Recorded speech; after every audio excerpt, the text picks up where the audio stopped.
Hey guys, it's Liz. The other day on Instagram, I made a post about intermittent fasting. If you feel like you are spending your Mondays through Thursdays eating salad and leaves and you're just so over it because by the time Friday hits, you're like, where's the pizza? Where's the cheese sticks? This video is for you. I'm going to teach you another way to approach your food and eating so that you never have to do that again. You don't have to deprive yourself from having your favorite foods, and your weekends don't need to remain a crazy binge fest. You feel me?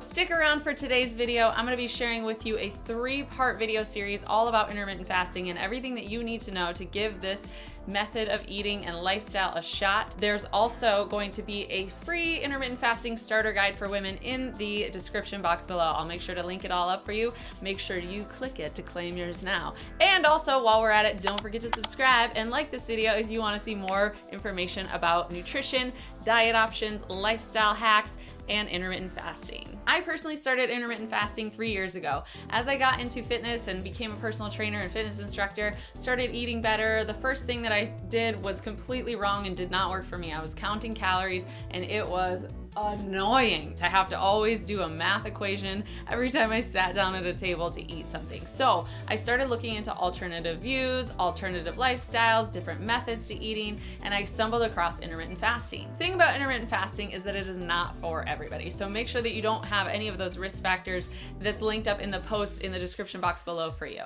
As long as you don't have any of those risk factors, then continue to follow along and you can definitely give this lifestyle a shot. I know for me, when I stumbled across it, I was like, where has this been all my life? It's so much easier because you don't have to actually restrict the foods that you love. You can work it all into your lifestyle. You don't have to be that weird person with the Tupperware containers when you're out in the world with your friends. Your social life can remain the same. As long as you understand the principles of intermittent fasting, you can still get that caloric deficit, but without having to do the math equations or restrict your calories every single day, which we all know diets freaking suck. Nobody on this planet likes to be on a diet. Intermittent fasting is not a diet, it is a lifestyle. You're still getting that caloric deficit, but you're not having to restrict your food daily. There are many different styles of intermittent fasting. Some people prefer an 8-hour eating window, some people go a daily fast, some people do a weekly fast. I personally do a once a week dinner to dinner fast. I also stick with a daily morning fast where I can stay into ketosis. I'm gonna break down what that actually means and what autophagy is and why this is all beneficial for you. So if you're hearing these words already and you're like, oh God, I don't know what to do, stick around because I'm going to be going through everything that you need to know, even if you're not a nutritionist. Your body has 2 metabolic states. There's the absorptive phase or the fed state, and then there's the post-absorptive phase or the fasted state. The second that the food starts to enter your body, the process of digestion begins. Your body starts breaking down the food and absorbing all the macro and micronutrients in the meal that you just ate. That is the absorptive phase, and it lasts for up to 4 hours. The post-absorptive phase or the fasted state takes an additional 4 hours after your last meal to go into a state of being fasted. When you're in this fasted state, your body can now start to actually use the stored energy and the stored glycogen for energy production. It can start tapping into your fat stores. When you're in the fed state, your glucose levels rise. The excess is stored as glycogen in the muscles and liver or as adipose tissue, which is also known as body fat. When you're in the fasted state, your glucose and insulin levels go down. So that means that your body can start tapping into the stored glycogen and other energy sources and actually start repairing, rebuilding, and giving your body a chance to be in a different state of metabolism. A couple things happen when you're in this fasted state. Number 1 is autophagy.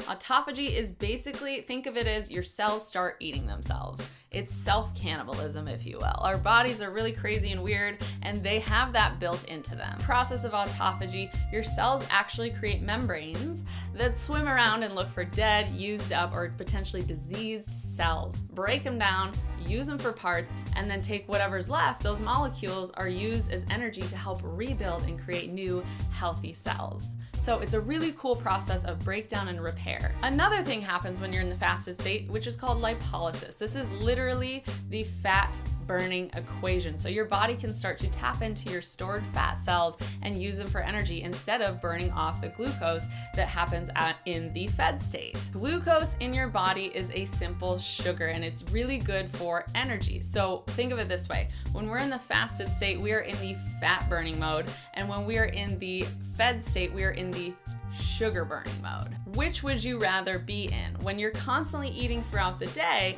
and this is what I did in the beginning when you've heard out there that 4 or 5 meals a day is the best thing you should do, it's good for your metabolism. There's actually no science to prove that. When you're in a constantly fed state, you're not giving your body an opportunity to have that breakdown and repair process and start to actually tap into the fat stores of your body. Intermittent fasting, when done correctly, is incredible for boosting your immunity, for cutting down on inflammation, for preventing early onset of aging and things like Alzheimer's, cancer, all of that kind of stuff, because it gives your body a chance to rest and recover. Normally, when you take 6 to 8 hours of sleep every night, which hopefully you're getting 6 to 8 hours of sleep every night, and if you're not, let's talk. Your body is naturally going into the fasted state, because if you're getting at least 8 hours of sleep, your body is starting to enter into that fasted state. Remember, it's 4 hours for the fed state and then an additional 4 hours to get into the fasted state.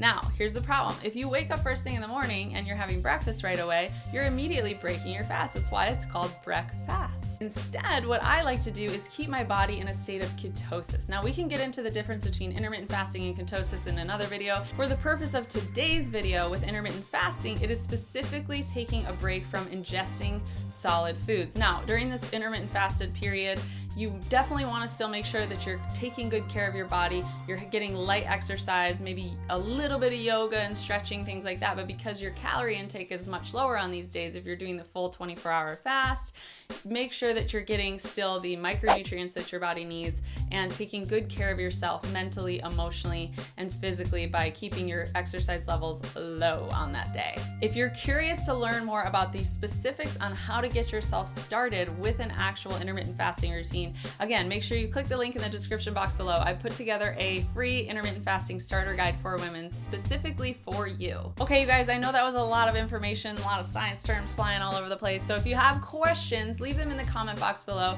I'm gonna be checking this video periodically to check in with you guys and answer and give my responses and things like that. I know when I started learning all the science behind nutrition, I started to get a little bit overwhelmed with all of it at first. So I don't want to overwhelm you in today's video. Remember, this is a 3-part video series. Make sure you check out those other 2 videos to get the rest of the information on intermittent fasting and the details about how to get yourself started and why in the intermittent fasting starter guide linked in the description box for you below. A lot of your questions are probably already answered in the intermittent fasting starter guide, which you can claim below. And as always, don't forget to like it, subscribe to it, and I'll see you next week. Bye-bye. And as always, don't forget to thumbs up this video. Hit that. We're in sugar boning. Fun facts with Lizzie. And as always, don't forget to hit those thumbs up button. I will see you guys next time. Bye-bye.